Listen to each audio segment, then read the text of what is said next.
Finalmente si ritorna in campo dopo tanti mesi di sospensione ed inattività a causa della pandemia Covid-19.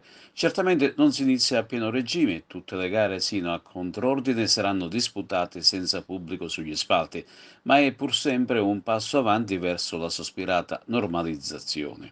Ai nastri di partenza si sono presentate 10 squadre a causa del forfait di ben 6 club che hanno preferito rimandare il tutto in tempi migliori. Tra quest'ultime sono ben tre le agrigentine, Pro Favara, Casteltermine ed Unitas Sciacca, mentre le altre due riguardano Parma Valle Monreale.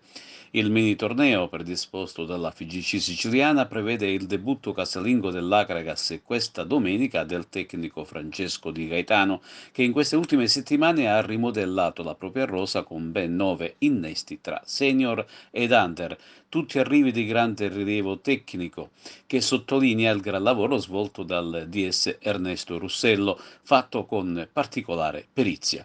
Vediamo di conoscerli: Gioacchino Giardina, Patrick Candela, Fernando Spinelli, Giovanni Fricano, Giuseppe Di Salvo, Eugenio Gerratana, Romito Budales, Alessio Maniscalco e Bernardo Baio.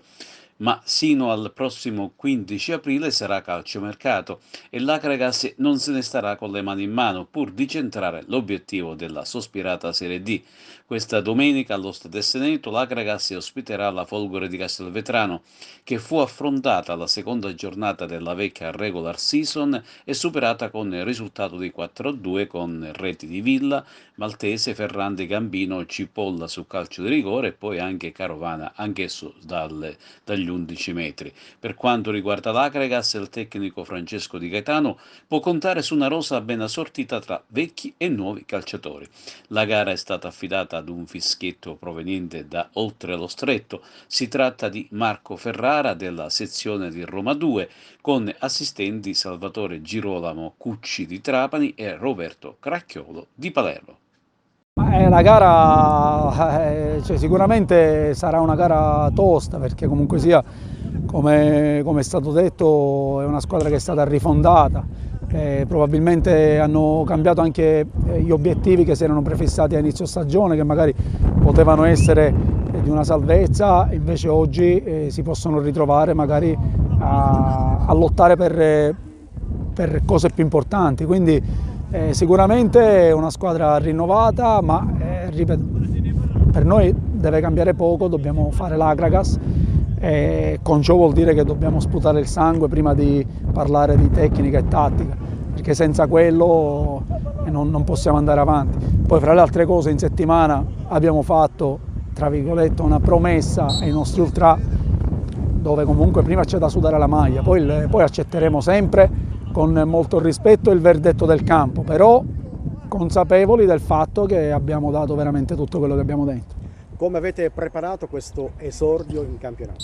No, abbiamo preparato con la massima serenità, così come abbiamo fatto anche nella prima parte del campionato, del vecchio campionato, e quindi in maniera molto professionale, ci siamo allenati bene, abbiamo avuto tutto quanto a disposizione da parte della società, degli addetti allo stadio, insomma le condizioni per fare bene c'erano prima, ci sono adesso e ci saranno da qui alla fine, quindi adesso sta solo a noi, ripeto, solo attraverso il lavoro e il sacrificio poi possiamo raccogliere i frutti di tutto quello che facciamo e quindi di conseguenza andare a cercare di prendere questo obiettivo che ci siamo prefissati, che per quanto mi riguarda, per questa città e questa società rimane un obiettivo stretto. Intanto era ora, perché aspettavamo questo momento da parecchi mesi. Sarà forse anche un inizio strano perché comunque, ripeto, dopo 6 mesi quasi di inattività ricominciare ad aprile inoltrato è un po' strano, però la voglia c'è, è tanta, ci stiamo preparando da parecchi mesi, anche quando eravamo fermi ci si allenava comunque per strada e sotto casa. Quindi siamo vogliosi di raggiungere il nostro obiettivo e nella speranza già di iniziare bene domani, perché è importantissimo. Si riparte da zero, che campionato dovremmo aspettarci? Intanto, come detto poco fa, campionato strano, però a noi non cambia nulla, perché sappiamo qual è il nostro obiettivo e dobbiamo già da domani incominciare a correre, perché La strada è corta perché le partite sono poche e bisogna vincerle tutte.